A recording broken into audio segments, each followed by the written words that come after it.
All right, Hollis, welcome to the studio. How are you doing today? I'm good. Thank you for having me, Ryan. I'm glad you braved the LA traffic to get here on a Friday afternoon. It's an everyday thing, honestly. It's like a love-hate relationship. Mm. Honestly, we love our home, we love LA, but the traffic is just sometimes unbearable. I always tell people, for those who had never been to LA or haven't been in a while or whatever, I always say that if you want to take anything from TV, just what you see on TV about the traffic, that part is true. Don't pay attention to anything else because it's not true. It's all a facade, but the traffic is definitely real. So everything in La La Land is bullshit except for the traffic. If you want to put it that way. My words, not yours. My words. Um, but it's great. I mean, it's always wonderful. I have to ask you though. So your name is Hollis Morrissette. Any relation to Alanis Morissette? Because she's obviously a massive singer and a Canadian too. So I'm from Canada as well. So when I grew up, she was huge. So I just had to ask if any connection there at all. I don't know. It's possible. Okay. Yeah. It is very possible. I don't know. I have a mixed background, being a mixed kid, so it's possible. I mean, we have the same last name. Not sure. It's I a very rare last name too. It's a very rare last name. It's French. Yeah. I know that some of my background, on the French side, my father's side is from Bordeaux. Mhm. And I used to see my cousins a lot when I was younger, but I haven't seen them in a long time. And used to be more fluent back then in French. But now I'm just more conversational, more like, simple words. Yeah. But I don't want to, I need to get back into it so I don't fully lose the touch. Yeah. Yeah. No, being able to be multilingual is a dream come true, right? But you got to keep it up or you really lose it. That is very true because, yeah, well, you got to keep it up. I lived in China for 18 years, Oh, wow. in Shanghai, and Okay. I was never fluent in Chinese, but I was pretty good. I could get around. But I left China in, like 2019, 2018, like just before COVID, Right. and I swear to God, I've lost all my Chinese. Like just gone. Really? But did you like it though? You like the experience living there? Oh, it was fantastic, and it was a very exciting time. I lived there from, like, 2001 to 2019, so it Oh, was a so good you were a stretch. full-on resident. Yeah. Yeah. I kinda grew up there, I've the majority of my life as an adult, I lived in Shanghai, and I've only and then I was in Dubai for COVID and that, and then I've only now been in LA for about a year. Okay. Yeah. Oh, wow. So I thought setting up this podcast would be a great way to meet exciting people Yeah. and get to, like, build a network here in LA and get to kinda connect and inspire the audience and also just a place to have great conversations. Well, you're in the right place. And the town's full of crazy people too, so you get to chat with some of those people as well, which is great. Yeah, well, I always say it's the city of angels, but there are some weird people here, honestly. But if you really want to meet the real people, wait till it rains. And okay, so what? So, only the real people go out when it rains, or the real people don't go out when it rains? Only the real people's personality goes out when it rains. Just like the pandemic exposed a lot of real people as well, Yeah, when Botox wasn't available, hair coloring wasn't available, salons were closed, plastic surgery wasn't available. yeah. Yep, a lot of people were exposed. So during the COVID lockdown, so for me, it was about 4 or 5 months I was locked down. I was in Istanbul, Turkey, Okay. and it was amazing because like, the first couple of weeks, like, no one really knew what was going on, right? And we were all told to stay inside, blah, blah, blah. But then, uh, but then, like, by the second month, you started seeing, men and women walking around with bandages on their nose, bandages on their chin, men with, some dressing over their hair maybe because they had, like, a hair transplant or something. So Mhm. because Istanbul is, like, really famous for plastic surgery and stuff like that. Yes. So, like, everyone was just like, "Well, this pandemic thing is gonna last a while, so I'm gonna get a little tuck here or a little nip here," and, Mm. anyway, it was just like it was almost like sometimes going to the grocery store was like walking through a war zone because you would see 4 or 5 people every time you go out with bandages everywhere and Yeah. stuff like that. Oh, yeah, no, it was a lot to take in. It was a lot. Under Understatement of the century. But today's podcast is all about you. I want to learn all about your career, your musical career, all the other things that you do. I mean, we'll get into it. But where are you from originally? I was born in Michigan in a small town called Lansing. Mhm. For anyone that is watching or listening, that is, if you know Michigan State University, that's where that originates.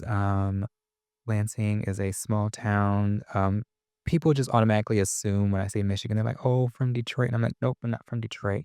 That's like an hour, hour and a half away. It's a very small town. Mhm. Lansing is, and I mean, it has its history there. There's a lot of history there.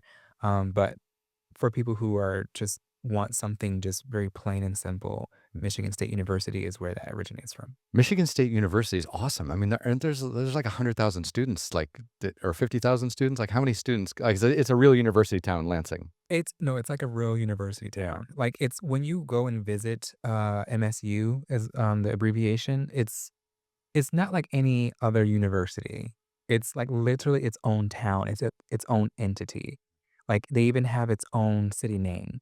I don't know the exact number of the population there, but I do know it is maybe, like, out of if you wanted to take 5, I think it is, like, top 3 Hmm. of the nation's best and largest universities. Yeah. I just remember growing up, a lot of people, would say you can't tour the campus. You can't tour the full campus in like one day. It takes like a full week because it's so large. And just when you think that you've toured it all, it's like, no, you actually have to go and drive to the next town over because they own that part as well. So therefore that's MSU as well. So that's part of their campus. Wow. Very large. It's great though so I grew up in Toronto, Canada, so it's nice to be able to talk to someone who understands what it's like in wintertime around the Great Lakes. Yeah, it's so funny because growing up, my family and I, we did a lot of traveling. And one of the places that we would travel to during the summer would be Canada because you could just drive across the bridge. Yeah, yeah. And, we like to do a lot of road trips and everything. And so we would vacation there, a few summers. And it was awesome. I loved going to Canada. It was just it's different scenery. It's crazy, over the years, like, a lot of people might not know this who are watching, but the Canada has its own dollar and the United States has its own dollar, Yeah. and they're not the same, and there's a huge exchange rate difference between the US dollar and the Canadian dollar. So the Canadian dollar, these days is about 25%, less valuable than the US dollar. So when you go from the United States to Canada, there's way more bang for your buck. You can Yeah. yeah, like, and I remember I remember going to play basketball. I played basketball in university, and I remember we went to Windsor, which Mhm. is the Canadian town right on the border with Michigan, Yeah. and we would go and play at Windsor, and then after the games, we would go out drinking, and all the students would be from Michigan. All the other students that we'd see, they would all be from Michigan because in Canada you can drink at 18, but in Michigan you can't drink till 21. So there Okay. were all these American kids coming across just getting wasted in the bars in Windsor. So that's my how I remember Michigan That subway. I did not know. I know there's another country, and I'm drawing a blank on it, but I just remember that their drinking age was 18 because I remember I met this family a few years ago, and they were here, and the son, he was like, "Oh, yeah, I'm so happy we're on vacation. I'm gonna have me a drink." And then someone else just kind of, like, joined in their conversation, but, like, they live here. They're like, "Oh, kid, you can't drink." And then the dad was like, "You can't tell my son what to do. He's 18." They're like, "Well, the drinking age is 21." He's like, "Oh, we're in America." It's just like, "Oh, okay." It can be confusing at times. But what was it like kinda growing up in Lansing with the university around and your parents around and you were traveling a lot? Like, what was there any kind of early musical or performing influences? Yeah, so, I come from a musical family myself.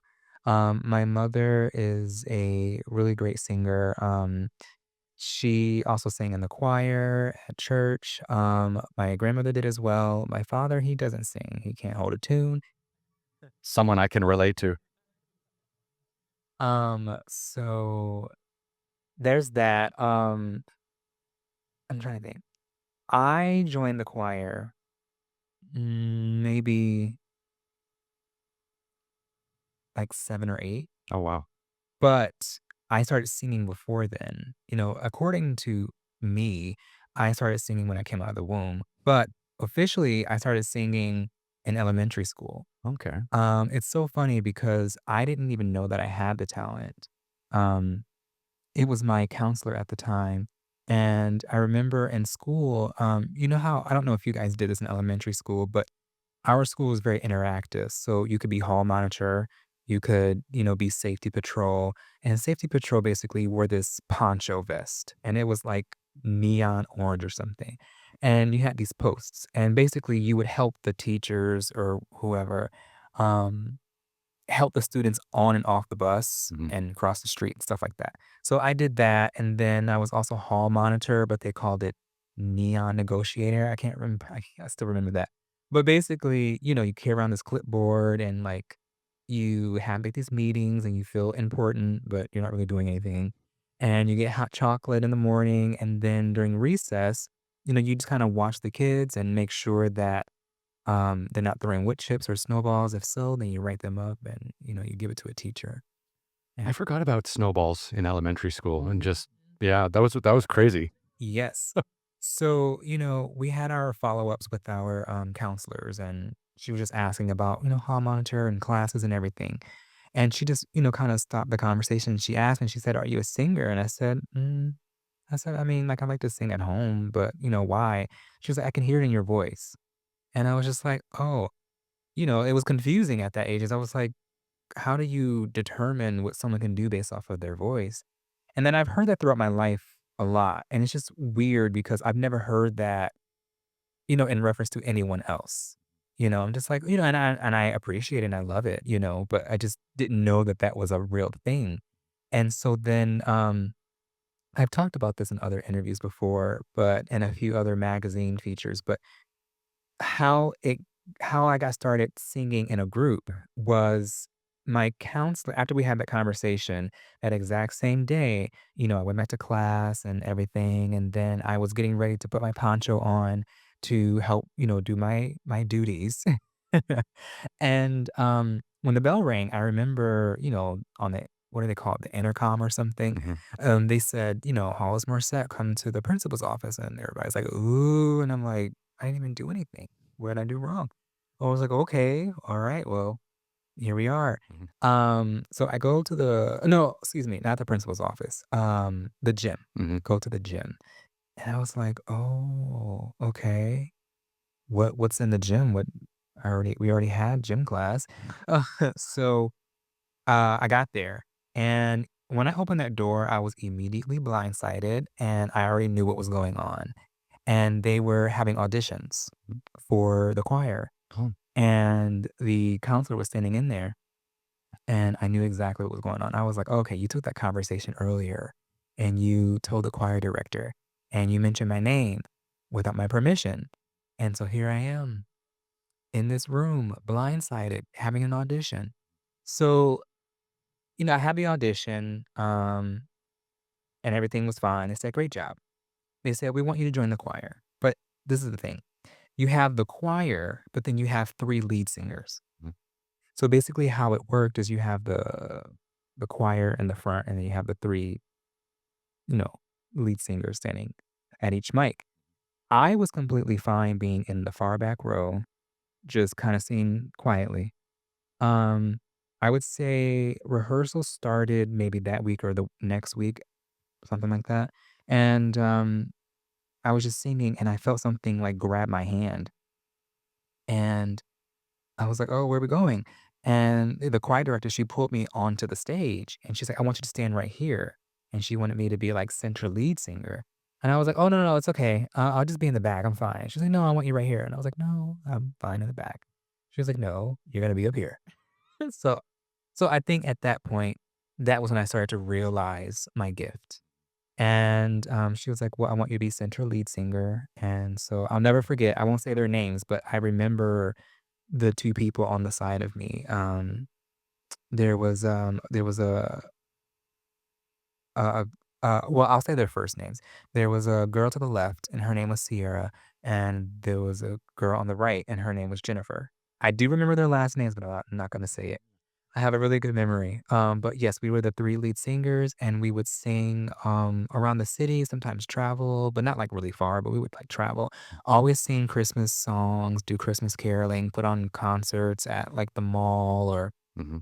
different venues, and that was my first ever, like, performance experience with singing. And that's amazing. That all happened in elementary school. Yeah. So you realized this pretty early on, like, "Hey, this is something, like, I'm good at, is something I really wanna do?" Yeah, I've always wanted to do something in entertainment just because with my personality I mean, okay, my personality, like my everyday personality, I'm very calm, very like slow to anger, try to be. But I have my public persona and it's very different and I can just turn it on, very quickly and turn it off very quickly. And I always knew that that personality was something, a way for me to get my energy out. And that was something that I've chosen at an early age because I was like, that's the only way I can get my energy out. I don't really see myself getting my energy out being a doctor or a lawyer. Like, I like to be animated, Mhm. and you have to, you have to be cool in the courtroom. And in a hospital. Yeah, like, Yep. you can't be doing surgery on someone and then you're like, having these outbursts, So, it's just entertainment is a one way for me to really wear myself out. Well, live performance is the best. I mean, Yeah, as a performer, like, I mean, I don't sing or play any instruments, but I do like these little, like, one-man show talks and stuff like right. that in front of audiences, and it's the adrenaline, the endorphins, like, it all just shoots through you, and you're right, it's a great way to get the energy out, and by the time you're done, you're just exhausted, and you feel great, and then you go to bed, and you wake up the next day, and you're ready to go, like, it's just such a cathartic process to be able to perform in front of a group of people and actually have them enjoy you, and, but I can't imagine, like, using the tool of your voice to bring happiness to people, and, one thing I was curious about is like, how different is it singing at the back of the choir for you versus being brought right up front? Like, because obviously being up front, there's a lot of nerves, right? Yeah. There's nowhere to hide. It's just a little tiny microphone. You're standing behind it. Everyone can see you. But at the back, you can kind of hide a little bit. People might hear your voice, but they might not know, who it's coming from. But to be right up in the front, lead singer, in a choir, how did the nerves affect you? Did you rise to the occasion, or was it something you had to get used to because maybe the nerves were affecting your singing ability? A little bit of both. Yeah. I think especially at that early age, you don't know what to expect. But I think what also helped put me at ease is being in the back, I realized I really wasn't fine with it. Because once, like when I first got up there and I said, I'm fine in the back. But then once I actually touched the mic, instantly I knew that's where I belonged. Just your brain exploded and be like, "This is me." Yeah, it was almost like I don't know. I don't have any children, but some people when that child comes out, and they first touch that child, it's like, wow. It's kind of like that. It was like this was meant to be. And when I realized my gift, I was like, I don't belong in the back. I'm not a background singer. It doesn't mean that I won't do backup or, like honor someone on stage one day and whatever. But um, as an artist, I just don't belong in the back. I deserve my own mic. And that was what I felt, and that was what I knew and what I believed. Um, yeah, today I still get, nervous, but I more so interact with the crowd or the audience. I try to be as engaging as possible. And so the way I think about it is I'm already on stage. They can see me, I can see them. So we might as well go through with it. And, it just for whatever reason, when my feet touch a stage, and a mic, then I'm ready to go, Mhm. you know? You just turn into, like, a whole 'nother gear. Yeah, it's like turning on a light switch, just turn it on and turn it off. So it's incredible that you figured that out in elementary school because most people, mess around for, until they're in their teens before they figure out, what they really want to do. But what was that like? So you were in the choir all through elementary school and then again through high school. Did you ever play any instruments or was it all just vocal?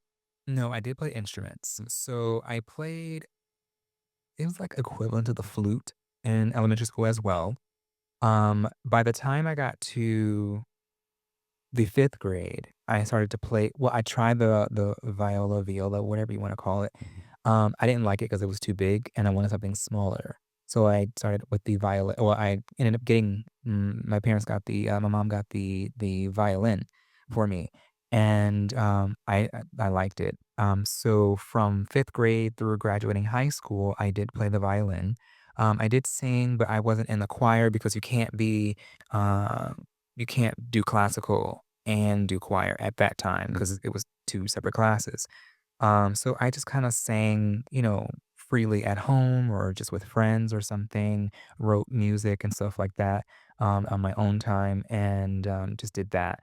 Now I will say that during large events or during, holidays, the choir and the jazz band and the orchestra would get together and we would all play together and it would be magical, it would be very beautiful. Mhm. So that was awesome, and of course, I wanted to just throw my violin down and go to the mic and start singing, but I couldn't do that. So, um, yeah, I played the violin for many years, Mhm. and I still have mine today.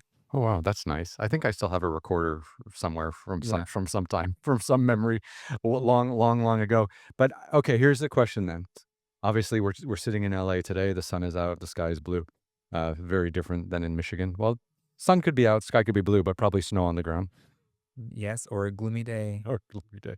But when did you decide that you had to leave Lansing to kind of pursue a career in entertainment?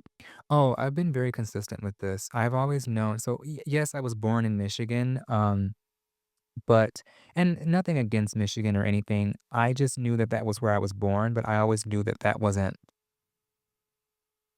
my, my S- home, Yeah, my permanent home. So, when I was 5, I told my parents that I was moving to LA. when you were 5. I already knew, because, you know, there was this movie called, and I might have it wrong, but I think it's Liar Liar with, Jim Carrey. And if I'm not mistaken, at least part of that movie was shot in LA. Mhm. And there's a scene where he's driving and the police stops him. And this is after his son cast a spell on him that he couldn't lie anymore. And the police pulled him over. And I remember the officer said, "Is there anything else?" or something like that. And then Jim Carrey's character says, "No, I have X amount of unpaid parking tickets." But if you notice that scene, he's driving through LA and I completely like ignored him, the car, the scene. I just remember seeing the mountains but I just saw mountains and I saw land and I saw all these different things and I said, "Oh, wow, you get all that in one." I said, "That just seems so broad. That's what is that?" And then you ask your parents and like, "Oh, that's the West Coast." And I was like, "Oh, well, I want to be there." So I said, "Okay, well, I'm gonna move to LA and I'm gonna be an artist." Well, I mean, I am an artist. That's how I was born. I was born an artist, but to pursue my career. And they didn't believe me. At 5, it would have been tough to take you seriously, maybe. Yeah, but, I meant it and I always knew it. Yeah, that's amazing, and yeah, the West Coast is wild, isn't it? I mean, like, you can go surfing in the morning and skiing in the afternoon and everything in between.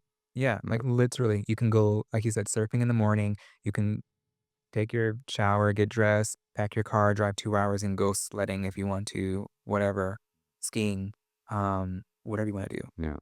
The natural elements in this part of the world are pretty fantastic. They are. Yeah. Yes. So at 5, you declared your independence and your desire to move to Los Angeles, but when did you actually make that happen? So I moved when I was about 20, 21. Okay.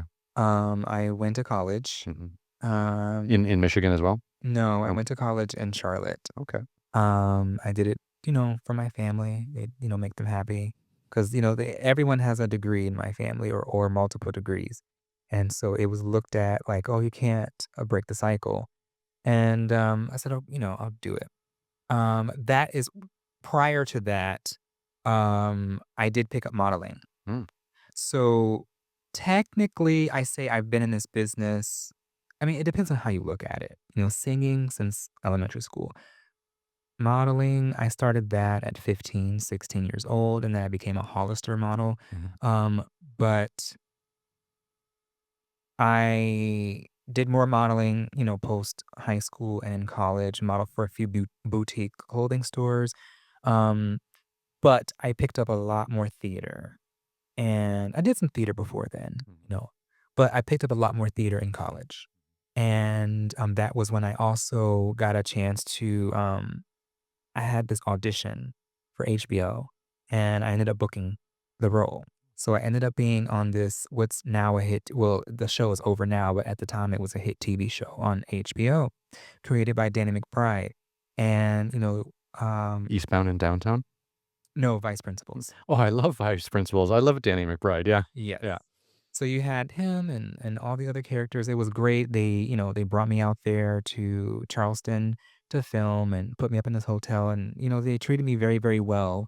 Um, it was a great experience. I loved it. I loved being on TV, but obviously it didn't fill the space of singing that I like to take up. Well, that's what I was gonna ask you. I mean, modeling and acting and singing are 3 totally different, artistic pursuits, I guess, right? And, you were pretty clear early on that singing was your thing. When did, like, the acting bug kick in? Like, what made you even go to an audition, or what made you, chase the theater? Or was it musical theater and you were able to sing as well, or were you, like, really trying to act on stage? A little bit of both. Yeah. Um, I've always liked acting as well, but it was like secondary. Um, growing up, I always went to summer camp. And when you go to summer camp, they had, you know, they tried to make it very interactive where weekly you did different things. And I always signed up for the theater week. And it got to the point where I was switching groups just so I can go to theater week again and again and again. And to the point they were like, Hollis, you can't do theater week every single week of the summer. You know, but you know, it was just fun because again, I always love to get my energy out. I knew that I could act. Um, you know, I don't know how you did it growing up, but a lot of families, especially back then, like in the 90s, like I know I'm still young, but Mm, in the 90s, in the late 90s, you would do home videos. mhm. And I've heard stories of people in the 80s and the early 90s, they did that as well. Like you have your family videos and all that kind of stuff and whatever. So I would have my family's camera and I would always, you know, take over it. And I would film everything, but I would film myself. And I would do all these little different skits and everything and whatever. And it was just always a production. And I would always I would start the video with a song and then act and then end the video with a song. I don't really know what my mental state was or not mental state, but I don't know what my process was, my thinking of why I would start with singing, act, and then end with singing. I don't know, whatever. It just worked. So that was when I knew that I wanted to be in front of a camera. And then I started meeting with agents and managers when I was 15 years old. Oh, wow, that's early. Yeah. Yeah. And I didn't sign with anyone because, you know, eh, your parents are always like, oh, they lived in that world where they believed that it was too good to be true. Or, you know, if you get this agent, like, what do you have to pay them? And I'm like, well, some agents are like that, and that's not the people that you want to be with. You know, a real agent and manager doesn't get paid until you get paid. So, you know, there were people that were interested, but I never got to sign with anyone because they were like, I don't know if this is a scam or not. But then I did pick up modeling, like I said, and then got into, you know, more theater seriously.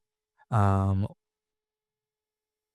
later in high school and then in college. Mhm. And then that's when I started booking lead roles and did some musical theater, but also did regular like drama or some comedy, but it did have singing in it. and that was really fun. Yeah. Yeah. I mean, to be able to mix those 2 passions on stage in front of a live audience would just be a dream if that's what you're born to do, right? Yeah, it really was a dream. Like, Mm. I tell you, like, if I could have just had only theater classes, that would have been amazing because all the other classes, I've never been a school person, but I always got good grades, like all A's and B's, because school just came natural to me.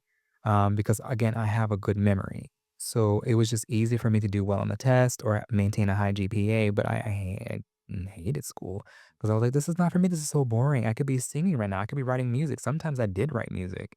And I was very good, I have very good vision. And so I was very good at, doing my side things and noticing if the teacher was paying attention or not. And then if they would come over, obviously I would hide my stuff and act like I was taking notes, try to make it seem like I was being serious, but I really wasn't paying attention to what they were saying.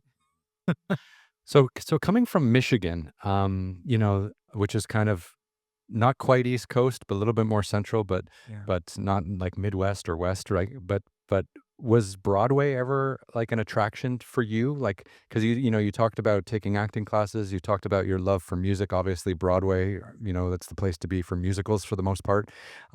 Was that ever an attraction, or was it just always LA? Because you mentioned at 5, you were like, I want to move to LA, but Broadway's in New York, and your skills seem to maybe from an outsider's perspective, which is me, might translate well in the world of Broadway. I have thought about Broadway, but it's not something that I would take on as a career path. You know, I'm not gonna block my blessings. If it comes my way, great, and I'm gonna do it and have a great time. Um, but my thing is mostly my voice and writing music and and having my music be there for people in any way that it can, helping people in any way that it can. But yes, Broadway was super heavy in Michigan, and my grandmother used to always take me to a lot of Broadway theater performances, and I saw so many different things, and Wicked, and all kinds of other plays. I grew up watching a lot of Broadway, and that was probably my most favorite. I have a lot of memories, but that was probably one of my most favorite memories because I'm like, man, they get to be on stage, they get to sing, they get to act, they get to do all these different things, and people love them for it. So I yeah, I had a lot. I have a lot of history going into, a lot of the performance centers to watch a lot of Broadway. Yeah, but still, it was your desire to be a singer that led you to LA. Yeah, yeah, it's not just that. I always liked what I saw on TV, and then honestly, when you get here, some of it does mimic what you see, and other times it's like, oh, that's a lot different. But it wasn't just mainly for my career, yes, but also I knew I had some type of connection with the West Coast even before I moved here. And yes, before I moved here, I did travel back and forth to LA quite a few times. But before that, I always felt this connection. And I just wanted to make sure that that connection was accurate. And it wasn't something that I was making up in my head. And as soon as I got off the plane, it felt like I was home. That's wild, isn't it? It's very wild. I was like, I've never really felt that way about anywhere. I was like, how do you feel like you're home and you're just getting off the plane? You're just visiting at that time. Well, if you believe in reincarnation, maybe in a previous life you were an LA local and you lived here your whole life, right? Maybe. Hopefully, that old version of me was a great singer as well, because I hope that person wasn't a bad person. Let's hope not. But what was it like? Kind of. I mean, I'm always kind of curious to hear stories about this because most of the people who live in LA aren't from LA, right? Right. And most people have this moment where they realize that they want to be part of the entertainment industry or they want to be an entertainer or an artist or a singer. And they have to do this thing where they leave home, and they go into this great unknown. I mean, what was that like for you? I mean, were you nervous? Were you excited? Did you anticipate great things ahead? I'm just curious, like, where your mental state was at 21 or 22, when you left Michigan and made it your way out here, like, because some people come out here with like real bravado and they're like, I'm gonna take this town by storm. And other people are just scared shitless and they have no idea what's gonna happen to them. I'm obviously you're probably somewhere in the middle maybe, but I'm just curious, where your head was at. Yeah, so I was not nervous. I was very eager and ready. love my parents, love my family, but I was ready to start my own life. Mhm. And I was ready to live my life as an artist, a true artist, a working artist. Um, I will say this. I have known people or have heard stories close to my family that knew people in their family that have moved to LA, and they moved for the wrong reasons. They had this idea of, "Oh, I'm gonna do this and, live it up," and all these different things, and there's nothing wrong with that. But, if you don't focus and really move here for the right reasons and you move here for the facade of it or the idea of LA, then I don't know, it might not work. Mhm. But for me, when I moved here, before I moved here, even visiting, I always told myself, I said, okay, when you move to LA, you're not gonna BS around. You're not gonna mess around. You're not here to get caught up in any crap. You know, it's fine. I get invited to a lot of parties. I don't go. But, I do get invited to a lot of events.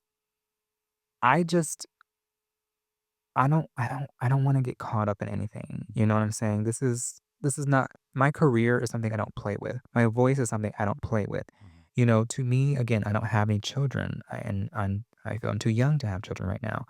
So, for people who have kids, they don't play about their kids. Mhm. You don't mess with them, you don't break into their homes, you know, you don't offer to discipline someone else's child.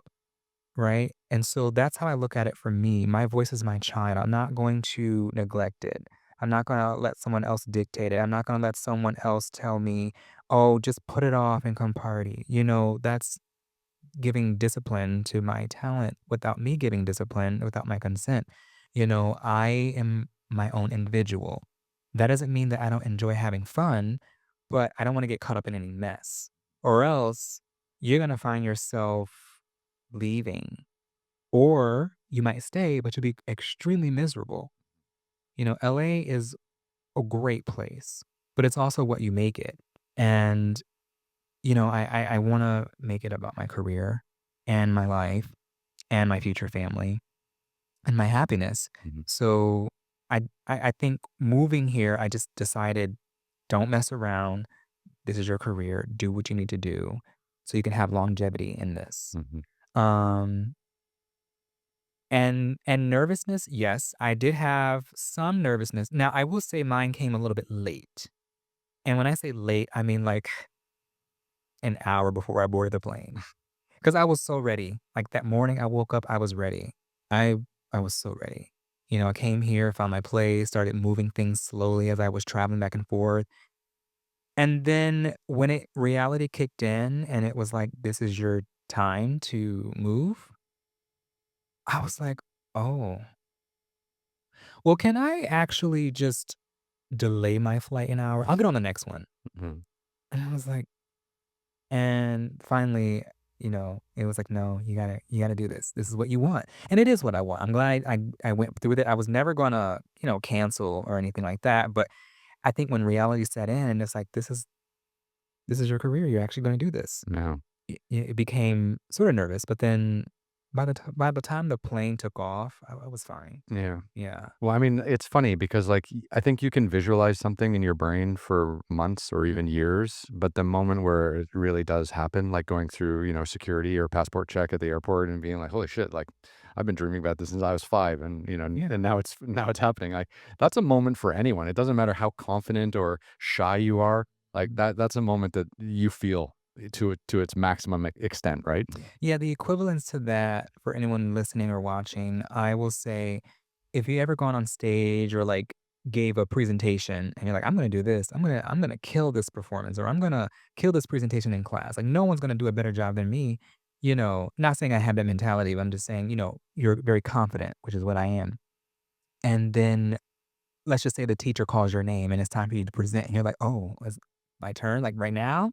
Like, well, can they go? I promise I'll go right after them. And they're like, no, come on, it's your turn. And then you get up there and you start doing it. It's kind of like that. It was like, oh, it's my time now. Yeah. And what did you walk into in LA? I mean, did you have an agent? Did you have a manager? Did you have people around you who could support you and facilitate work, or did you just, or were you totally on your own and you had to build it all from scratch?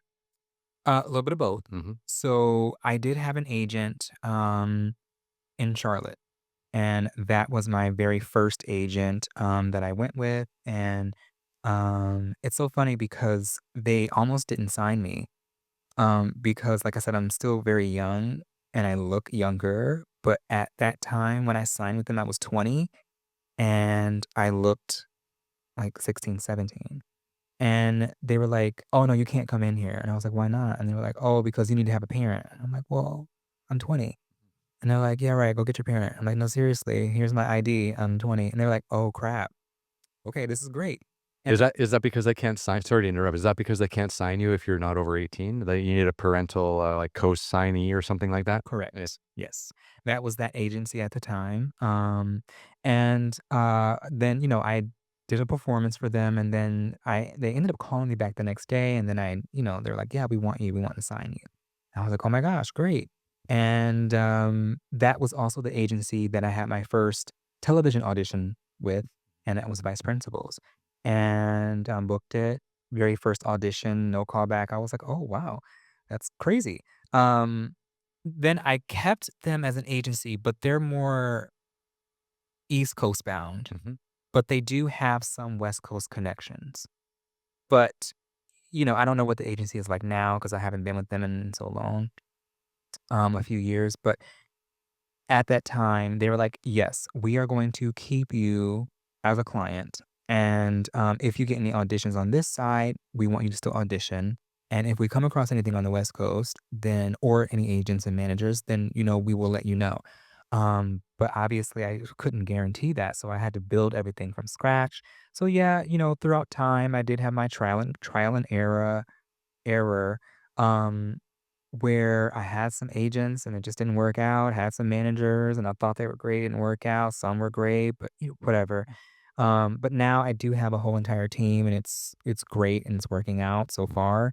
Um, but man, I can't tell you, I had to really build. And when I moved here, it's a lot different on the East Coast. Again, it might be different now post COVID, but when I first moved here, there were a lot of places. They were like, "Do you have a referral?" And I was like, "What do you mean a referral?" Like, What is a referral? Yeah. I'm just coming in to give you my headshot and resume." They're like, "Nope." I mean, there were some people who even watched me through the camera, and they're like, "We're not unlocking the door unless you have a referral." I would send a lot of emails. Some people I wouldn't get a reply back. Some people they would say, "Thanks for your email, but please have a referral and don't contact." Again, without a referral, and then some people responded and said, "Yeah, come in." Hmm. That sounds like LA. That's the LA I know. That yeah, that's LA I know too. Now, um, but there was a lot of back and forth, but obviously I didn't let it keep me down, which has led me to have some great opportunities. I've done some short films and everything, and all that's been great. Obviously, singing has been great, performing in different places in and out of the country. Um, but yeah, I had to start from scratch, and also, I'll say this, when I moved here, I had this thought in my head, "Well, I already have an agent, so why won't you see me?" I didn't know that that's not how that worked. And I was like, "I have an agent, and I booked a TV show, like, was on TV with Danny McBride." Like, I think, everyone's position is great, but and this is not any disrespect to anyone, not at all, because all parts are important, but I walked in with this mentality where I said, "I have an agent and I was a guest star on a hit TV show, Hmm. like HBO. Like, why are you not seeing me?" They're like, "Congratulations, we've seen your show. We know who you are. But you need a referral." And I was like, It just makes no sense. I was like, okay." And they're like, "You have to understand that that's not how the business works." Hmm. And one person said to me, "Look at it like this. It doesn't matter who you are. If we are doing a project or there's someone doing a project, a casting director or a music producer, and they still want an A-list person to audition, we're gonna ask them to audition. I don't care how many movies they've done." And I was like, "Oh." Okay. I guess I'll get to the back of the line and wait my turn to audition. Wow, that's tough. I mean, but when you came here, your first few years, were you mainly focused on like were you 100% focused on the singing, or were you also trying to get acting roles? A little bit of both, Hmm. because when you have a little bit of taste of acting, you're like, "Oh, I like this a lot. I like being in front of the camera," but also I don't know, my focus has always been my music. I'm always writing music, and so I was always doing that whenever I was waiting for my scene, or like if you're in your trailer or in between auditions, writing music and also studying your lines or whatever your script, or your sides, doing that as well. But it was always singing 90% Hmm. and acting the last 10. Yeah. But I was getting a lot of auditions as well. So I was taking whatever I could get. Hmm. I think it's interesting. Like, I think a lot of people who come to LA, they come here with like one passion, right? Maybe it's acting, or for you, it seems to be singing. But then they have to do some other things along the way to keep that passion and that dream alive, right? So, it's great that you were able to kind of get some acting roles, while you were still perfecting your singing or getting your singing to where you wanted to be, or finding that great performance opportunity for your vocals, right? But other people, they end up doing all kinds of other jobs while they're while they're waiting to get their acting job in place and stuff like that. But that's great that you were able to book acting jobs while you were still writing music and taking care of your voice. Yeah, I'm not gonna say that I haven't delved into the regular job world. I have tried it, where I've tried working, front desk at like a whole. I haven't really done too much, because I found out very quickly I'm not an office person. I was like, "Oh, no, no, no, no, no, I can't do this. I can't do this." If I'm having a bad day, as an artist, I can go away for a while. I can lock myself in my room. I can lock myself in my house. But if you're having a bad day, you work in front desk, you have to hold your demeanor. You have to put on a brave face. You have to greet those customers. If they, cuss you out, you have to take it. I'm like, oh my gosh. And, I'm not the kind of person to lash out at you. Like, it takes me a while to get to that point. But some of the things that people would say, I'm like, oh my gosh, this is a real career. Yeah. Like, I can't, I cannot. That would have Um, been your greatest acting role, right? It's just like, okay, I'm oh, front I've desk man. stepped into it. Yeah. I've stepped into it where I have really had to hold my composure, or really try to act like nothing bothered me. And it's a whole other world. Mhm. But I did try it. I've tried working like at a hotel, which in my opinion, if you really want to decide that office work is not for you, work in a hotel. Mhm. Because there's a massive number of people that come in, but you meet a lot of great people as well. And I've met so many great people, people who have seen my work or heard my work or were getting to know me. I've met a lot of great people. For example, one person, I'm not going to name all these people, but one person I will say is Brooke Shields. I met her and I used to check her in all the time at this one hotel in Santa Monica. And she always, would tell me, "You're so pleasant, you're so kind, you're so this and that." And she says, "You're going to go very far in this business." And there were a couple other people that said that to me as well. And I just took that as, God speaking through them, that, just be true to yourself and you'll have longevity. Mhm. But yeah, I tried it and it's not for me. I mean, I think part of going through life is figuring out also what you don't want to do, or what you can't do, or what you're terrible at. Well, also my family was worried that I was gonna be like a waiter or something, and like, how are you gonna pay your bills and all this and that. And then you get to LA and you find out that waiters and waitresses and bartenders are making up to 80,000 plus dollars a year. And I was like, bartending? Doing a waitress job? Yeah. Wow. So, they're making money. It's interesting. I had a friend on the podcast a couple months ago, and he was an actor, and he was waiting tables as well. and he was enjoying the acting, but he saw a real business in in being a waiter, and he started his own catering company and waiter employment kind of company for events and stuff like that. So Yeah. now he does weddings and events, and he's super busy all the time, and he feels like he's in like way more control of Mhm. his career because he's not sitting around waiting for people to call him back and stuff like that. So that helped him mentally, kind of shift directions away from his artistic pursuits to just, you know, having a real living at some stage because, he wanted to have a family, and he's just like, this might not be the best way for me to go about that. Yeah, well, to some people, that's just how that works. And to your friend, I think that's awesome that he found that out for himself. That's amazing. How long did it take you, once you landed in LA to really be able to support yourself just with your first passion, which is singing? Um, well, again, like I said, I tried to work different office jobs. Like, not like I said, not that I can count on one hand. So I had the support of that income. Um, Working like a front desk job or something to help pay my bills. But then obviously when I started to book more things, I just set that money aside.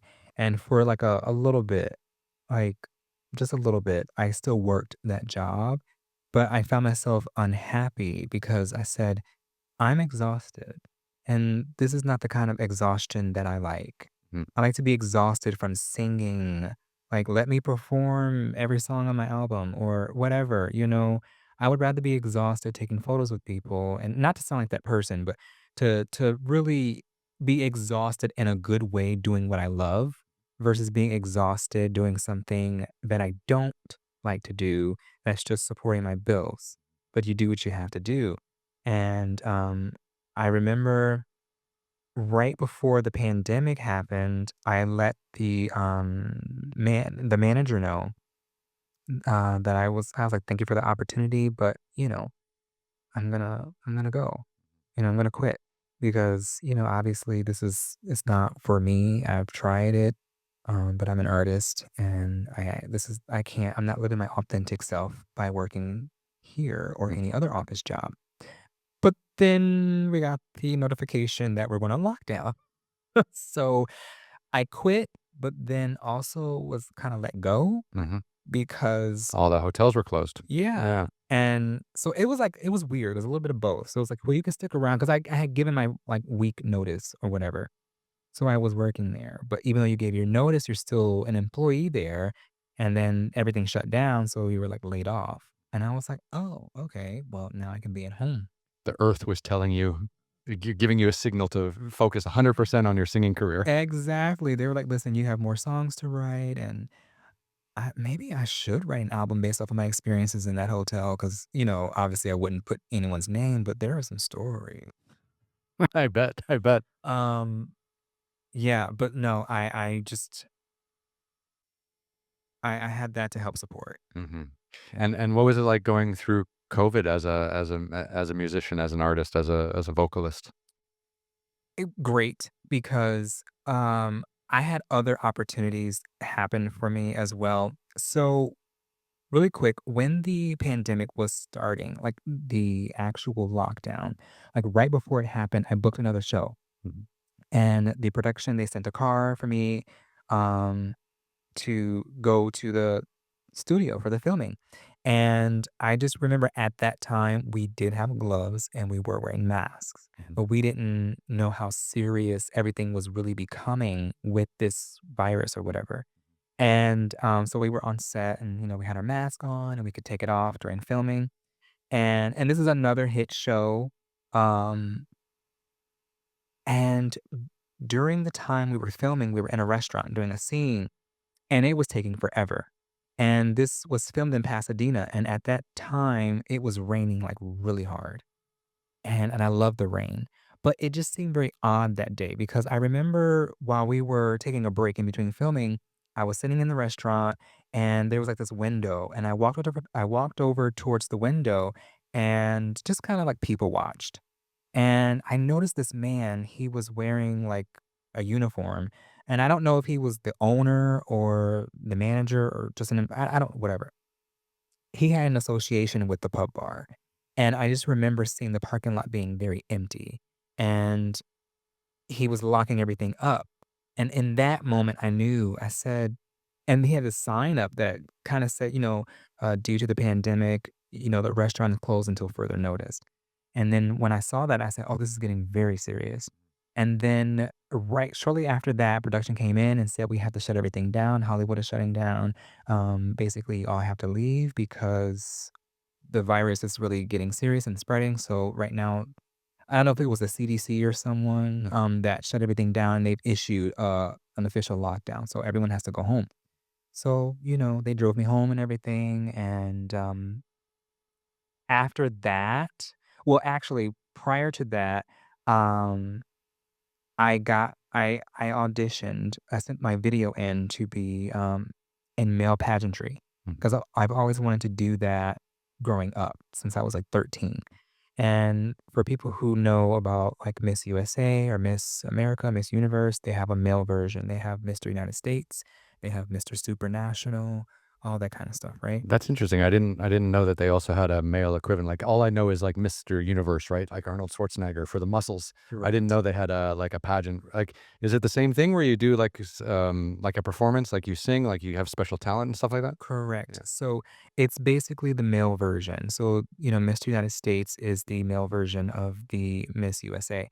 And you go, once you're crowned, you go around the world and, you do all these different things. You do radio interviews, public interviews, all kinds of photo shoots and stuff. You're basically helping make the world a better place, right? All while being a gentleman and discovering yourself and becoming a better gentleman. Mhm. So you're leaving your mark in the world, which is what Miss USA does, among other great things. Mhm. So you do have the same thing where you have competitions and you have to be judged and you have all these judges and you have, the swimsuit and you can do your talents, whatever you want to do. Some people dance, whatever. I sang. Um, and I sent my audition in because when I found out about it, because when I was 13, I said, I'm going to be Mr. United States. I want that, accolade under my belt. And when I found out that it existed, I sent my audition video in and then I found out, okay, great. So, now they wanted me to um, compete or audition and compete for my state title. Mhm. At that time, I was going to be Mr. California, United States, but there was someone that had already been crowned. So they said, you have to pick another city. And I was like, well, I was born in Michigan, so I'll do Mr. Michigan, United States.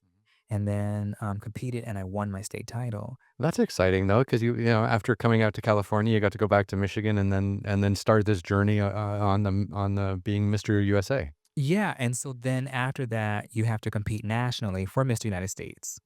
And that's what I did. And then I came out on top. Oh, you won. Yeah. Congratulations. Yeah. So So, it was it one winner from each state, so 50 contestants? so okay, if I remember correctly, there wasn't a competitor from each state. But there was a large number, and also they're broken into categories because you have Mr. Teen United States, and you have Mr. United States, my category, and then you have Mr. United States Esquire, which is for a little bit of an older crowd. Mhm. And so basically you compete, right? And you have like 16 weeks and you have all these different things you have to do but we had to do it virtually. So that's why it kept me busy on top of my music during the pandemic because when everything shut down, that's when I found out I won my state title and I was going to compete nationally. Holy shit, so you became Mr. USA and went through the whole process on Zoom, basically, like, virtually? Virtually. Yes, yes, yes. And so initially how so initially I ended up winning like second place. Mhm. But then that person dropped out after being crowned. So, moving forward, someone has to do the job. So, you know, side note, the director really wanted me to win in the beginning anyway. So I was already a winner. I mean, especially if you win second place. Mhm. You still win all these prizes and everything, which is not the goal. You just get them.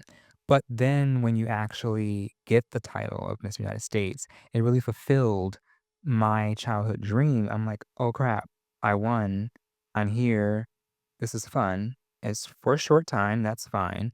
But it kept me busy because I didn't have time like everyone else to indulge in overeating. I had to, work out, which I've always worked out, kept my body, slim and fit and everything. Pageant ready. But during the pandemic, I had to go full force. Mm. So I didn't have that chance to indulge in, just pigging out on ice cream and stuff like that. I had to keep busy. I was writing music and then competing. Every week there was something, but you had to take a full week to complete that task. So it wasn't just like, oh, I can just pick Monday and then the task is done. No, you have to do the task for the full week. Oh wow. So basically, it was like Saturday and Sunday were your days off. So you were virtually working full time.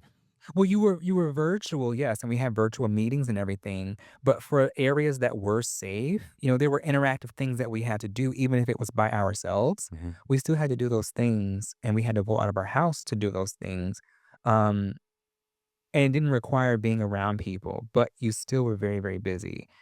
Performances that we had to do, and then we had to go live on Instagram. We had to do all these different things. It's a career. And so we had to do that. So that kept me very, very busy. Started writing a book, did all these different things, did a YouTube channel, in which I started the YouTube channel before the pandemic, but then I was like, well, if everyone's locked in their house, then, in their homes, then obviously they're going to want something else to watch. So let me just be one of many people to give them something else to watch on YouTube because people are going to get bored. They're going to get tired of watching the same series, the same TV show, the same movie over and over and over. And during the lockdown, we don't know when the next filming project is going to happen and be released. So let's just give them some type of content. So it was fun in the moment. Mhm. So I think for me, I had to really put the fear of the pandemic on the back burner for a moment because I was providing myself and my talents for people in the world to help make them happy. So I think my fear of the pandemic didn't settle in until after my reign was over. Mhm. And so here it's like in reverse. Everyone else is all scared and then they're easing into this. Here I am. I'm like, I have to go full force. And while everyone else is getting comfortable, then I'm getting scared of the pandemic. So it was just weird because it was like everyone had everyone together.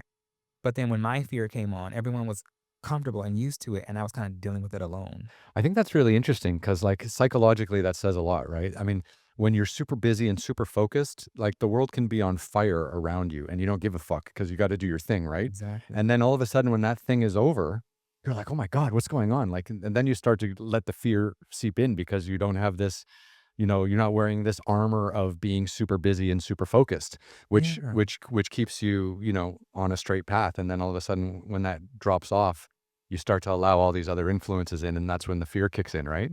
Yeah. And it's not like I've turned a blind eye. I saw everything. I was there in the stores when there was no, I don't, Toilet paper? yeah. Listen, I'll say this.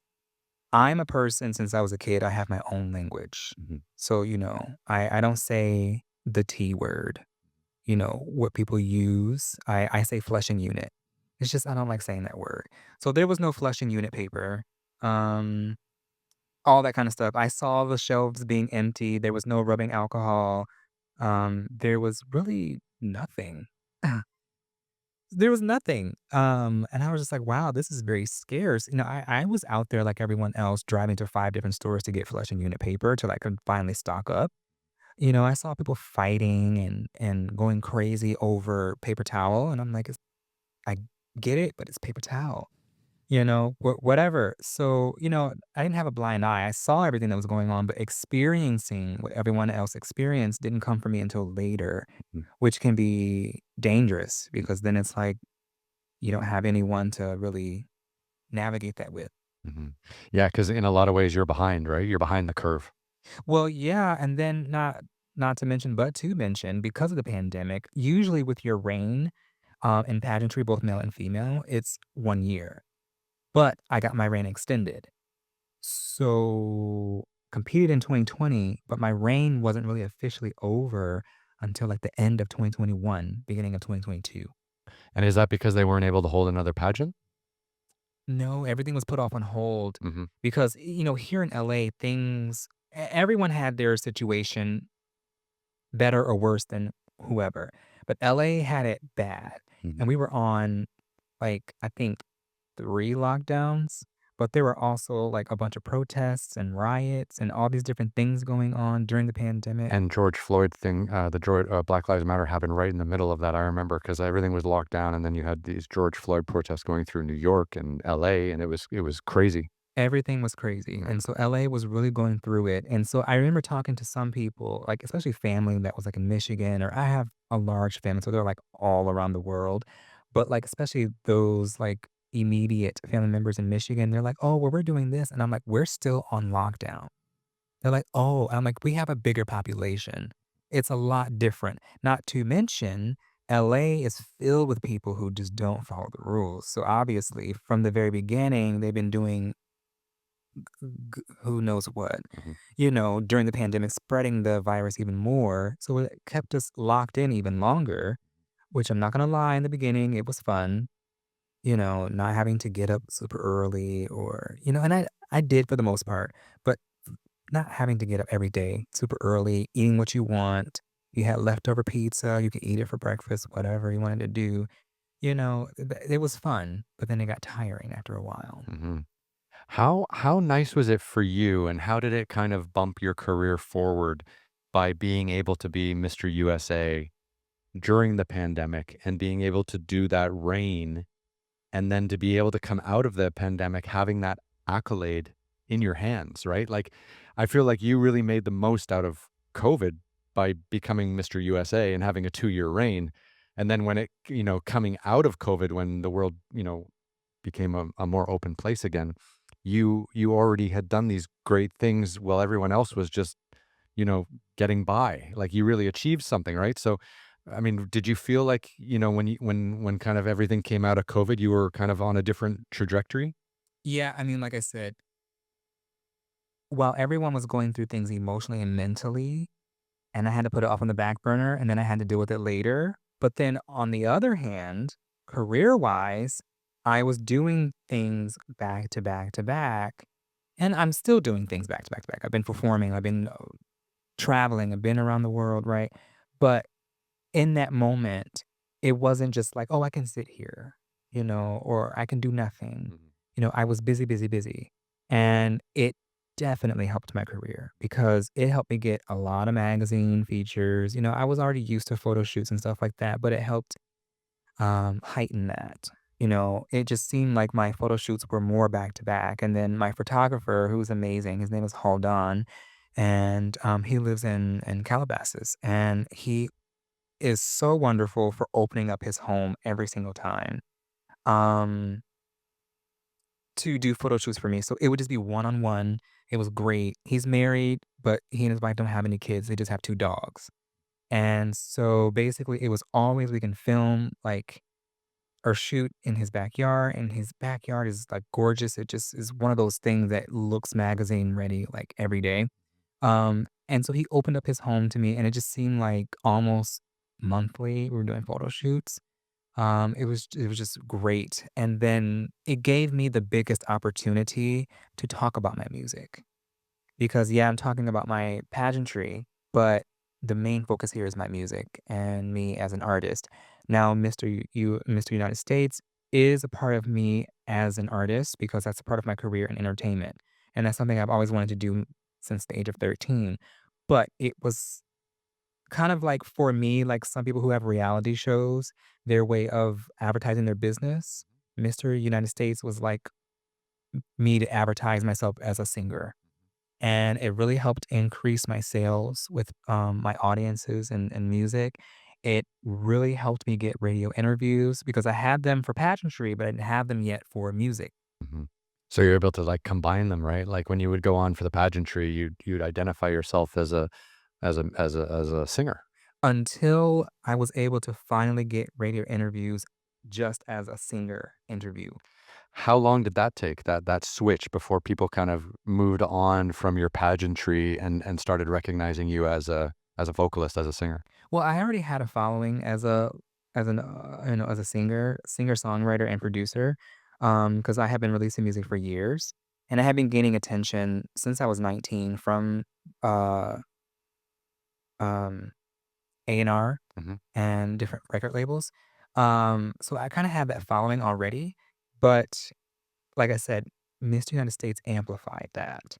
So to finally recognize me from a bigger audience, where I actually started to take notice, where I was able to see the demographics and where they were, all listening from and coming from, that point, I would say maybe 8 months to a year. Wow.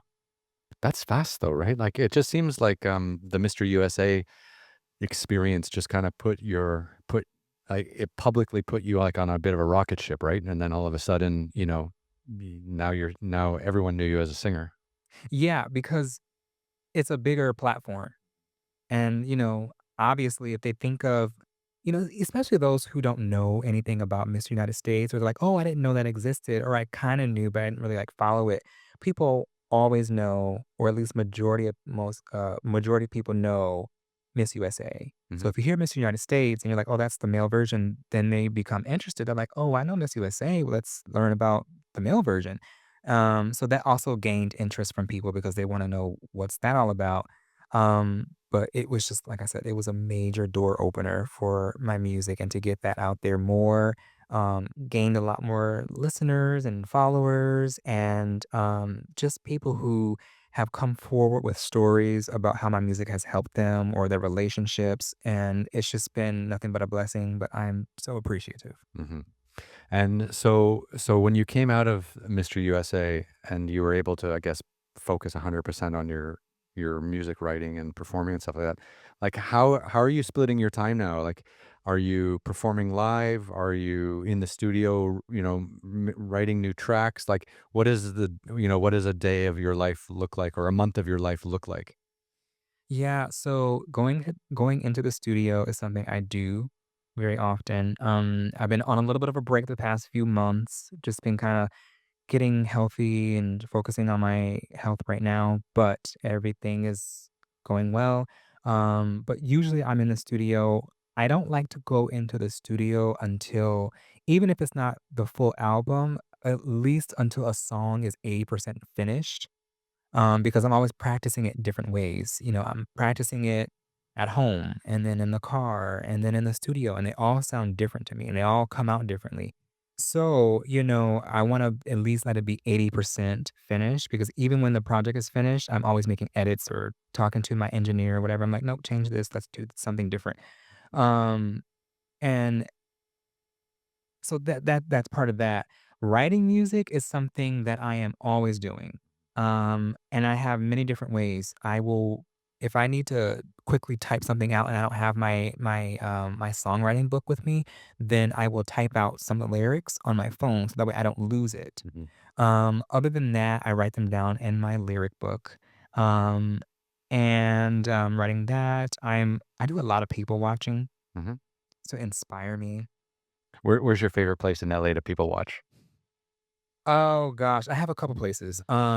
So one of the places I like to people watch is it's at the top of Mulholland, Mhm. and there are certain places you can park and like overlook the city. Well, if you kind of not pay attention to the city and you pay attention to the people, you'll like notice certain things or you'll overhear conversations, and some of them are pleasant, others are not, and it's a lot of, typical LA conversations where it's like, "Oh, you did this," or "You slept with my best friend," or whatever, so I'm always inspired to write something.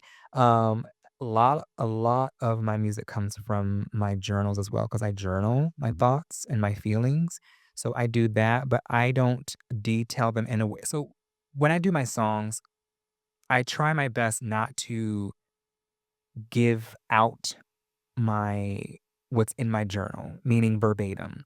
So it's in my journal, but I will turn it into a story so you think it's about someone else, Right. Yeah. versus my personal life. Right, so the journal, you just use it for that spark of inspiration, and then you really craft a story through the lyrics of the song that you wanna write based on that emotion that you pulled out of your journal. Yeah, Yeah. yeah, or the kind of day that I've had, or the emotion that I'm having. Like honestly, I write so many different things down, but because it's my personal life, I will turn it into a story. There are some songs that I have where, it does pertain to me, but other than that, I like to create story. Mhm. Yeah, You gotta do what Hemingway did, right? It's just have an amazing career of writing fiction, but just make all the fiction about you and make it pretty much your real life. exactly. That's the greatest trick of all for the fiction writers out there. Is just Yeah. write what you know, which ends up being your own life most of the time. Yeah, and the other place I like to people watch is the airport. Oh, yeah, the airport's a mess, isn't it? Like, craziness, just all different levels of stress and anxiety and Mhm. happiness and sadness all in one place. And then you also have those people where, um, they swear up and down that when I don't know what it is, but people who will put on a nice outfit and step foot in the airport, they think they are the stuff, Mhm. and they will put on their trench coat, and it's like this invisible fan, and everyone move out their way, and I love to people watching the airport because you see so many different things. They do. It's always funny, like, here's a personal one, a slight aside. When you fly, do you dress up or do you dress down? Because I dress down. Like, I put on baggy, like, cargo pants and a loose sweater and a baseball hat. I just put it over, fall asleep. Like, I don't wanna be in a suit when I'm flying around, especially in the United States, because it's quite uncomfortable flying domestically in the United States. Is much better going internationally. I used to live in Dubai. We had Emirates Airlines, right? So we were flying all over the world. It was much different. But I'm just curious if you're up dresser or down dresser when you fly. Oh, yes, I'm very familiar with Dubai, it's amazing over there. Yeah. Um, I dress down. I used to, I would wear something like this, or I would never wear a suit. Mhm, I'm not like a suit person. I have suits. mhm. I wore them for pageantry. I wear them to a wedding, whatever. I do like suits or red carpet, whatever. But I'm not like a suit person. Mhm. Um, but I would dress up. I would refuse to wear sweats. I would refuse to wear a baseball cap or a beanie. Now I don't care. For the past few years, I'm like, that is so uncomfortable. I definitely shower, yes, but I throw on my sweats, my sneakers, my baseball cap. I prefer my beanie. Mhm. It's more comfortable, but I like to be comfortable when I travel. Yeah. I think that's it, right? It's always funny, like, sometimes you run into someone and they just love to dress up to get on an airplane. I'm like, "Why are you doing that to yourself?" It's like 4 or 5 hours of complete discomfort. Complete discomfort, and I'm like, I know you're uncomfortable. It's okay. You can admit it. So, I mean, you know, you seem like you've been on this kind of amazing journey. I mean, what do you have kinda coming up in the next few months or next year? Like, where are we on this career trajectory that we're at the moment? Yeah, so there are some things I cannot mention, but one thing I can say is I do have a performance coming up in January in San Diego. So I'm excited about that. It's at this event.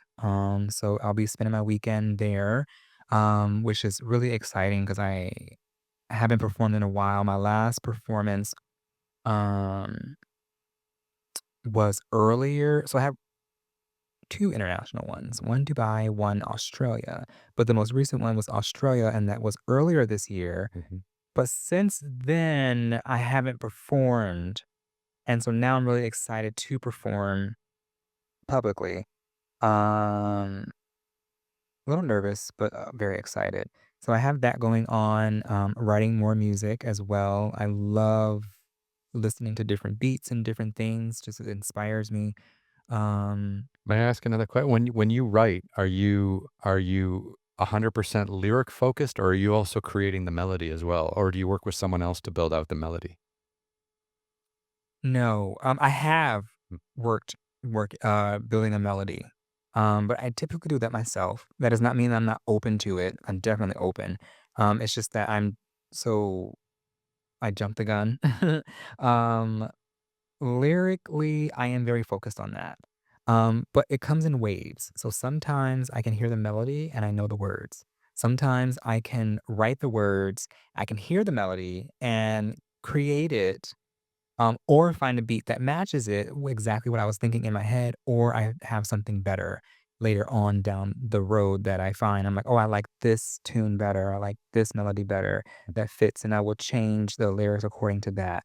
mm. That's typically how it goes. But 'Cause it's very stressful for you because you're a solo artist, right? Like, Like when you're part of a band, you've got to, you'll have someone on guitar and he or she, will start with a riff and start the riff and start with the riff and then be like, yeah, that's something, that's something. And then it's your job to find some words to go with it that feel passionate about singing, right? So you've got like more of a community, I guess, which can be good and bad because lots of bands break up and things like that. But you have to do it all by yourself. Like that's daunting.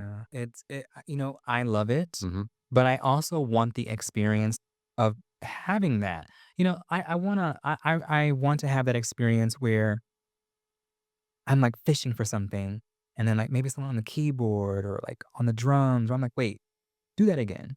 And you have that moment where you're like, "Oh, okay, keep doing that," and then you have the chorus in your head, and you have all that. I haven't had that experience yet, but I know that one day it will happen. But until then, I just have to do it myself. And it seems like it's going well anyway, so you're doing okay. Thank Yeah. you. Yeah.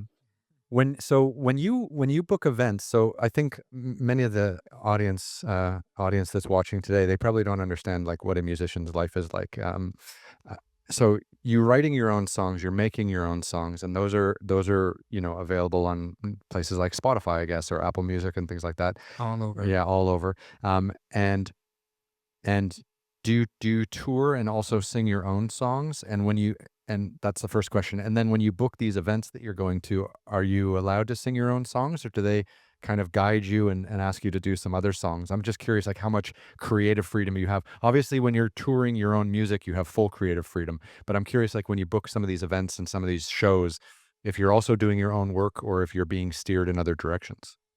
So, to do a full-on tour, I have not done that. I say tour because I've performed in Dubai and Australia, but, it wasn't like it was like the Dubai one was a private event, and the Australia was at a nightclub, slash bar, whatever you wanna call it.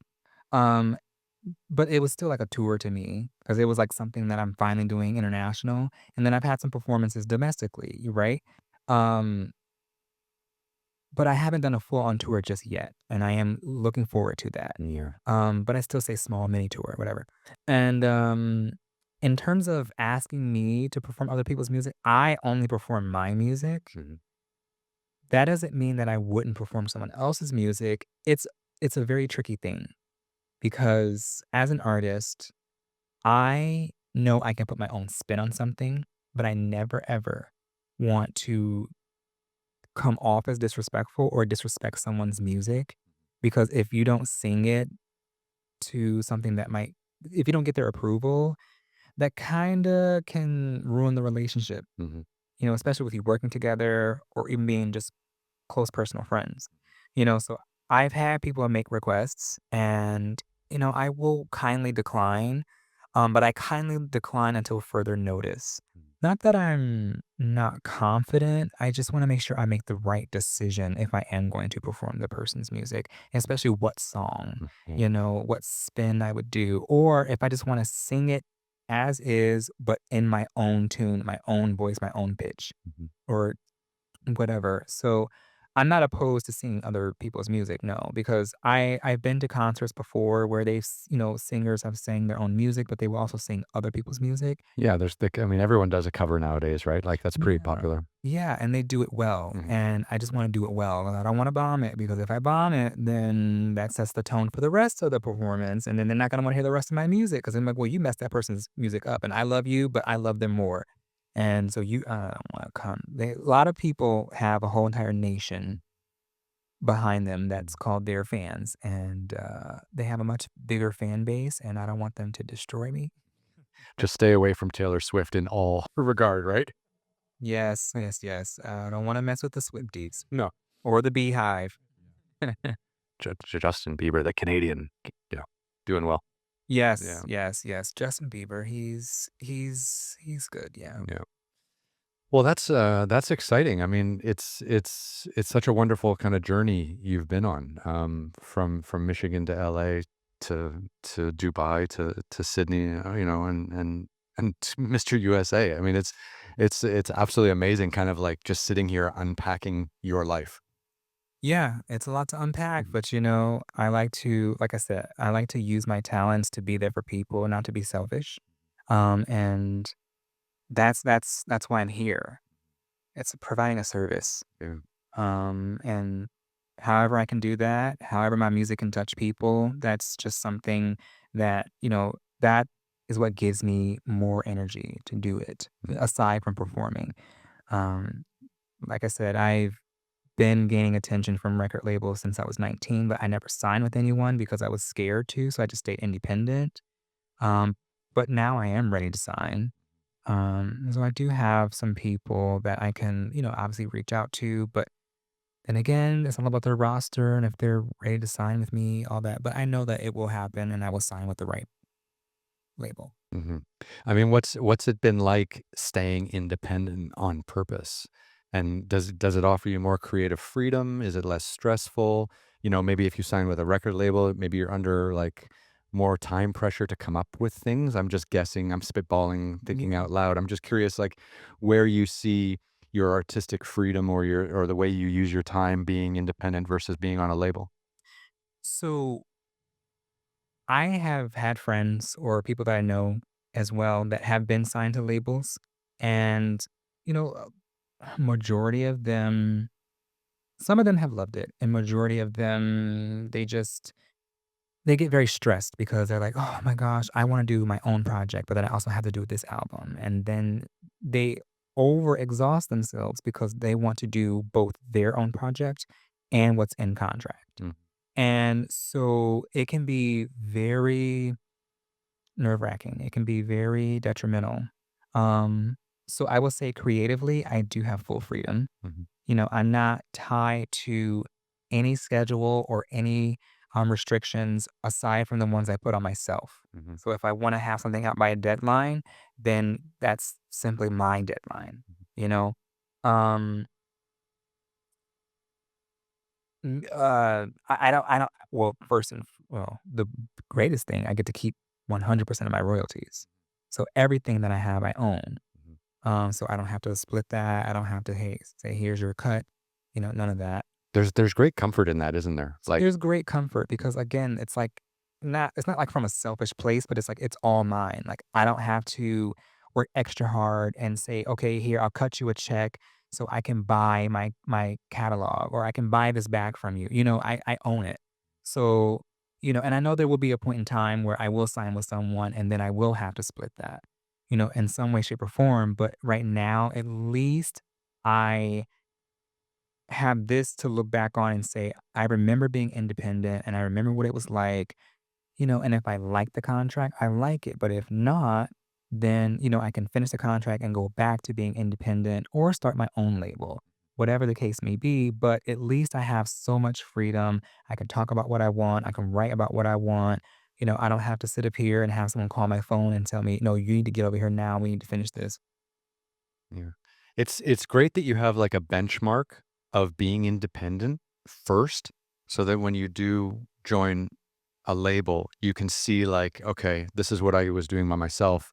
What am I doing with the label? How is the label amplifying my voice or amplifying my message," right? Because you've got that baseline now. Like, if you just signed straight with a label, you would have never known what they're doing versus what you could have done by yourself, right? And at least now that you've got, like, you've got a benchmark and you know that if the label can't amplify your sales or amplify your voice or get you more PR or whatever or get you on tour, whatever they need to do, right? At least you know that you can always come back and you know where that baseline is. That's got to be very comforting. It's comforting, but there are also highs and lows to it. So the lows are, which I'm happy, but also I'm not working with someone else's budget given to me contractually. So therefore, PR is through my pocket. Studio time is through my pocket. If I'm, going to perform somewhere, the flights are on me. It's not from a stipend or from a lump sum, right? So that's kind of like the downside. And you make it back or whatever, but still, it's a lot to do. And then also the downside is not all, but a lot of labels, they have connections that I don't have Mhm. as an independent artist. They know people from whatever, the '80s, the '90s, people from today, the early 2000s, people they worked with. There might be someone that worked on Lady Gaga's album and they're looking for someone to do something on, I don't know, maybe Janet Jackson's neck. I don't, whatever. I don't know. I don't have that kind of connection. Yes, I know people in the industry, yes, but I don't have that kind of connection that a label would have. And And being able to put together like collaborations and stuff like that. that and also to do it as quickly as they can do because a lot of people you have to go through what do you call them? Bookkeepers or something? Booking agents. Yeah, something like that. But like they have like a gate person. Oh, Like gatekeepers. gatekeepers, yes. You have that because it's like you can't just talk directly to the artist. You have to go through someone. It's like a multitude of people. So obviously, there are people in labels where they do have that artist number. They can bypass all that. I mean, that's just the downside. But then the upside is I know nothing shady is going on. Mhm. I know what's being done and I know what's, not being done. And like I said, I get to keep all my royalties and all that kind of stuff. And I don't have to stress myself out with, you know, any restrictions, or I don't have to, worry about I need to do one more performance because I have to pay back that loan. You know what I'm saying? That can be an upside, but I still deserve the experience and, I'm ready to sign now. And I know for a fact that I'm not dumb, so I'm not gonna sign a bad deal. Sure. Well, Wait, you're too young. absolutely not. Yeah. You got your whole career ahead of you, right? This is just the first of many deals, right? So I think it'll be a really eye-opening experience either way because you have so much experience being independent that whatever happens next it's like you've got the skills already to make whatever happens next positive. Oh, and that was another upside I meant to mention. You gain a lot of experience as an independent artist, especially those who are serious about their craft. You gain a lot more experience with self promotion Mhm. because when you finally sign with a label, then you have their promotion, but then you're also educated on how to promote yourself. So you're not just sitting back waiting for other people to promote you. You can do your part as well. Yeah. And then if the contract doesn't work out or like you can't wait to get out, at least you can leave that label knowing that you'll be fine. You've self-promoted before, you've had some success. Mhm. Now you have the label behind you. So therefore, you can mention that if you want to, whatever. People will know you to be signed to that label at one point, but at least you have self-promotion as a background, and that is what I'm proud of because there's a lot of self-promoting. A lot, a lot. Yeah. How important is social media to your work and your business? Like just from a business perspective, like when you've poured your heart out, you've come out with this new song, you've gone into the studio and built it out. Like how valuable is being able to, promote your independent music on social media and get, the responses, the feedback, the positivity, the negativity, whatever it is. How valuable has that been for you? It's been good and bad. Yeah. When you mention the feedback, I think it's great because every artist or person, it doesn't matter. You can not be in the business of entertainment. You could be a doctor, whatever. People give you feedback. Um, and it's not always good feedback, and there are times it's great feedback. I will say sometimes it's great because you don't have to face that feedback if it's negative face to face. It can just be behind a screen. Other times you kind of miss that because you're like, well, what do you really have to say? I want to hear the tone of your voice. Do you really mean it, or are you trying to direct me in a better direction? Hmm.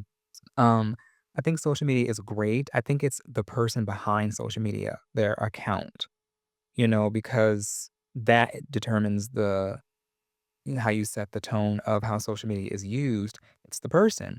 Um, it's a great way because social media is not going anywhere and it keeps growing and growing and growing. And a lot of people are just way too comfortable on social media or on their phone, period.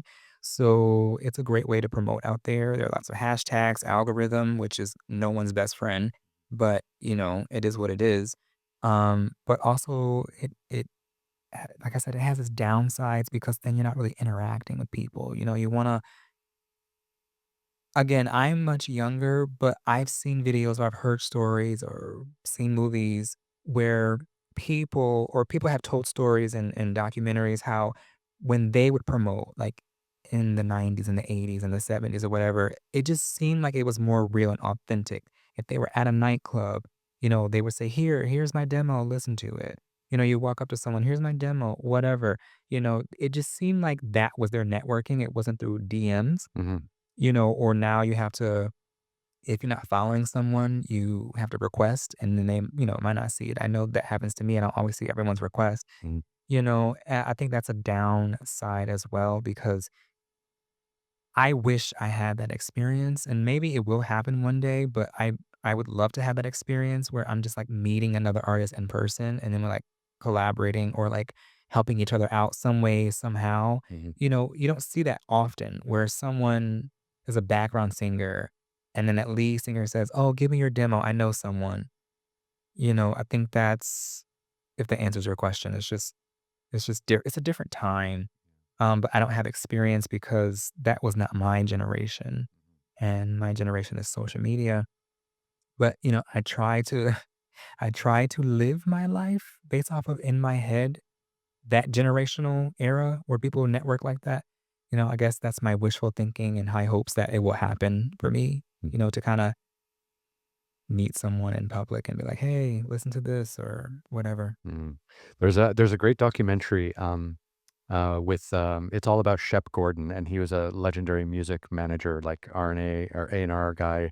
I think he worked for a label, and then he was independent as an agent for like 30 years, and he represented some of the biggest musical artists. Like, he represented Kiss, like, I think he also did maybe AC/DC, but he really talks about, like, when he took on a band, like, how he would generate PR for them, and this was, like, in the '70s and the '80s, right? This was before social media, before the internet, and he used to say, like, he would take the bands to New York when they would perform in New York, and he would hire, like, 10 photographers for the day to just follow the band around, and Mhm. and then everyone would be like, "Oh my god, who's that? Oh my god, who's that? And, who's that?" And then maybe the news would pick up on it, right? So he was saying, like, for the cost of hiring a couple photographers for the day, you got, like, thousands of dollars worth of PR Oh, wow. because it ended up like everyone on the street was talking about them, and then maybe it was in the local news, or maybe it was on television at 6 or something, and he was like, that was one of his big things, was just hiring a bunch of freelance photographers who probably weren't doing anything that day anyways, Yeah. just building, like, street buzz, and I thought that was great. That's such an old school move.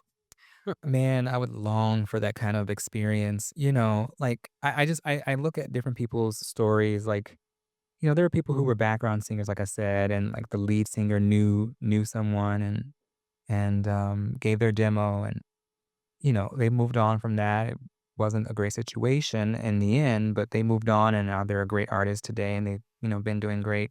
You know, People like Will Smith, he was a rapper, but then was at a house party and then was introduced, and they were like, "Oh, we want you to act," and, he wasn't even interested, and then Fresh Prince of Bel-Air happened, There's just different things, you're just at a house party, and you're just having a good time, but you're networking, you know what I'm saying? And people are actually it just seemed like based off of what they said, I'm sure without a doubt they had rejection, yes, because that's just something that has always existed, but it just seemed like people back then were more inclined to listen, Mhm.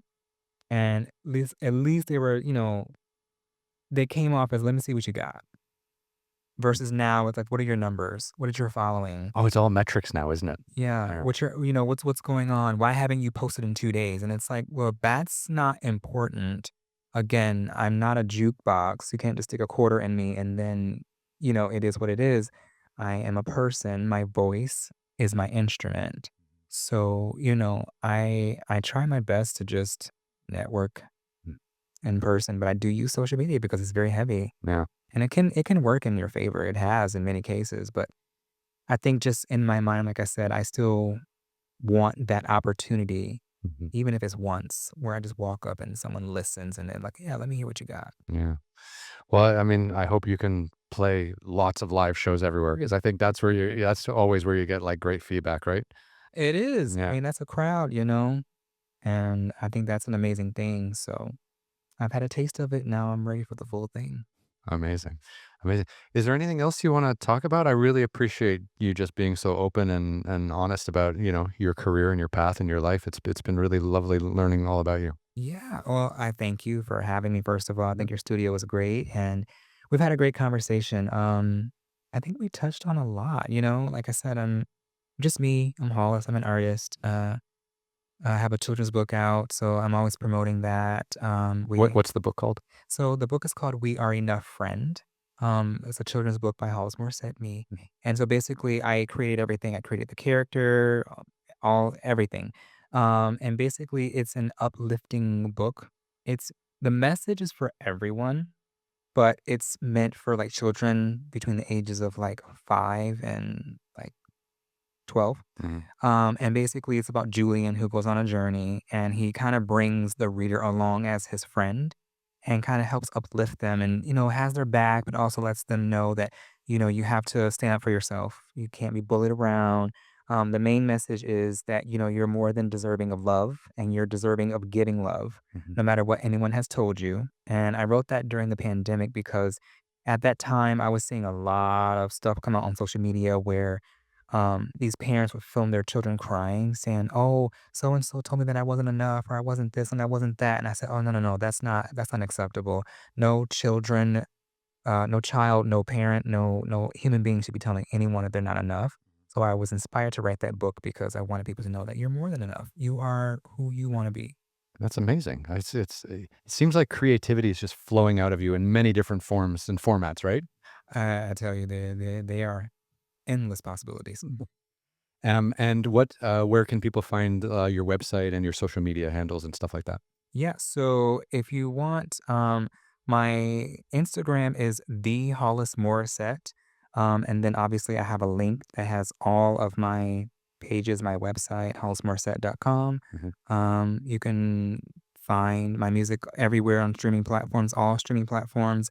And I've even walked into some places and heard my music on the radio. So I guess it's there too. It's everywhere, but yes, if you just go to my Instagram, the Hollis Morissette, you have a link and you can see everything. Like I said, website, link to my book, my children's book, my everything, my Twitter, everything, Okay. or X, whatever you want to call it. I don't know now. I think it's still X, right? Or there's a competitor that's Blue Sky, but it's confusing. Well, it's X, but they still kept the Tweety Bird. They did, didn't they? And people still call it tweeting. Yeah. Yeah, so I don't know whatever that platform is now. We'll save that conversation for another podcast. Well, look, now we go up here to the big screen and so people can see we're in the same room Yeah, and no Zooms, but real face-to-face action. absolutely. Yeah. Well, thank you, Ryan. Thank you so much for coming in today. I loved it. Uh, Thank you. And we fade to black and we're out.